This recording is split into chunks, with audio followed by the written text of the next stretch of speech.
मैं हूं अनजान और आप सुन रहे हैं रेसन की हवेली का रहाशा पार्ट 2। पल्लवी के हाथों में कांपती हुई फाइल थी। उसके दिमाग में कई सवाल उठ रहे थे। जैसे जैसे उसने फाइल के पन्ने पलटे, उसकी धड़कन तेज होती गई। आखिरी पन्ने पर एक अजीब सी लिखावट थी। यह सब एक बड़े षड्यंत्र का हिस्सा है। कोई बच नहीं सकता। अचानक कमरे की लाइट जल बुझने लगी। पंखा धीरे धीरे घूमते हुए रुक गया और पल्लवी को महसूस हुआ कि कोई उसके बहुत करीब खड़ा है। उसकी सांसें तेज हो गईं। उसने धीरे से पीछे मुड़कर देखा, पर वहां कोई नहीं था। लेकिन उसके कानों में फिर वही फुसफुसाहट गूंजने लगी। पल्लवी, अब तुम भी इसमें शामिल हो चुकी हो। डर के मारे उसके हाथ से फाइल गिर गई। जैसे ही वह उसे उठाने झुकी, फाइल के नीचे एक पुराना खून से सना कागज पड़ा मिला। उस पर अजीब से चिन्ह बने हुए थे, जिसे पल्लवी ने पहले कभी नहीं देखा था। तभी कमरे की खिड़की अचानक जोर से खुली और एक ठंडी हवा अंदर घुस आई। उसके पीछे पुलिस स्टेशन की दीवार पर टंगी घड़ी अचानक उल्टी दिशा में चलने लगी। पल्लवी का दिमाग सुन्न हो गया। उसे महसूस हुआ कि वक्त अब बदल चुका था। सब कुछ बदल चुका था। हवा में एक गहरी गंध फैल गई, जैसे किसी पुरानी मौत का खौफनाक एहसास। पल्लवी ने अपना सिर घुमाया और कमरे के कोने में कहीं अंधेरे में एक सायाह आकृति नजर आई। उसके भीतर एक घबराहट सी दौड़ गई, जैसे वो आकृति उसे देख रही हो। क्या तुम जानती हो कि तुम किस चीज में उलझ चुकी हो? आकृति की आवाज कमरे में गूंज उठी। यह आवाज न तो किसी इंसान की थी, न ही किसी भूत की। यह आवाज बस एक सर्द, खौफनाक एहसास थी। पल्लवी की आंखें फैल गईं। उस रहस्यमयी आकृति की तरफ बढ़ते हुए कदम उसकी घबराहट को और बढ़ा रहे थे।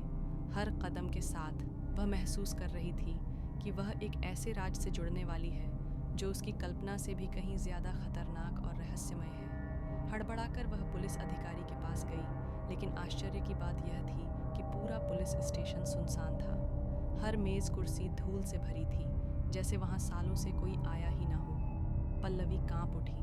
उसने अपनी घड़ी देखी। रात के 3 बज रहे थे, लेकिन बाहर अभी भी अजीब सी लालिमा फैली हुई थी, जैसे सूर्यास्त अभी अभी हुआ हो। अचानक उसे महसूस हुआ कि कोई उसे देख रहा है। उसने सामने देखा।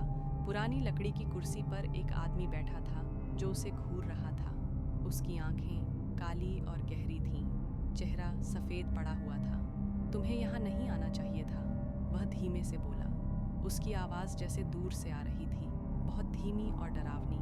पल्लवी की सांस अटक गई। तुम कौन हो? उसने कांपती आवाज में पूछा। आदमी ने धीरे से मुस्कुराया, लेकिन उसकी मुस्कान डरावनी थी। जो तुम खोज रही हो, वह तुम्हें ही खोज रहा है। इतना कहकर वह अचानक कुर्सी से गायब हो गया। अचानक पुलिस स्टेशन की दीवारों पर अजीब आकृतियां उभरने लगीं। मीरा की तस्वीर हर जगह दिखाई देने लगी, लेकिन इस बार उसके चेहरे पर एक अजीब डरावनी मुस्कान थी। पल्लवी को लगा जैसे कोई उसे देख रहा है, घूर रहा है। वह उल्टे पांव भागी और जैसे ही बाहर निकली, उसे महसूस हुआ कि वह पुलिस स्टेशन से नहीं, बल्कि हवेली के मुख्य दरवाजे से बाहर निकली थी। लेकिन यह कैसे हो सकता है? उसने पुलिस स्टेशन में प्रवेश किया था, फिर अचानक हवेली में कैसे आ गई? हवेली के अंदर वही पुरानी खामोशी थी, लेकिन इस बार सन्नाटा और गहरा और डरावना था। अचानक हवेली की एक पुरानी घड़ी ने 3 बार टनटनाया। पल्लवी के कानों में वही बच्चे की विकृत आवाज फिर से गूंजी। माँ, मत खोलो उस दरवाजे को। पल्लवी ने घबराकर पीछे देखा। कमरे के कोने में वही पुरानी कुर्सी थी, लेकिन इस बार उस पर कोई बैठा था। एक औरत जो बिल्कुल मीरा जैसी दिखती थी। उसके लंबे बाल चेहरे पर झुके हुए थे और उसकी आंखें सीधी पल्लवी को घूर रही थीं।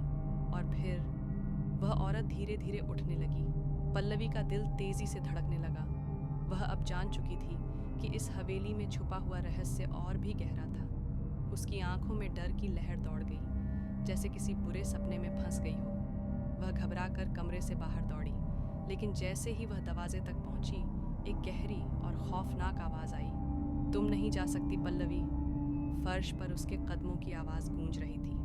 उसे महसूस हुआ कि जैसे कोई उसे पकड़ने के लिए उसके पीछे आ रहा है। उसका दिल मानो धड़कना बंद कर चुका था। उसने मुड़कर देखा। कमरे में कोई नहीं था, लेकिन अब हर दीवार पर मीरा की विकृत तस्वीरें पल्लवी के माथे पर पसीना झलक आया। उसे समझ में नहीं आ रहा था कि क्या सच है और क्या भ्रम। क्या वह अब भी उस अतीत में फंसी हुई थी?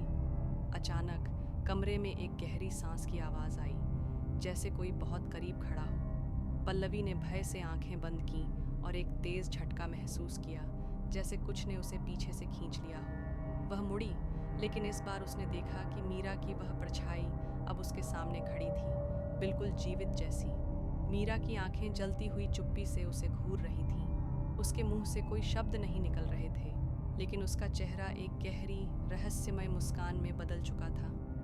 पल्लवी को महसूस हुआ कि वह किसी ट्रैप में फंस चुकी है और अब कोई रास्ता नहीं बचा। तुम क्या चाहती हो? पल्लवी कांपते हुए बोली। मीरा की परछाई चुप रही, लेकिन उसकी आंखों में एक दर्द भरी झलक थी।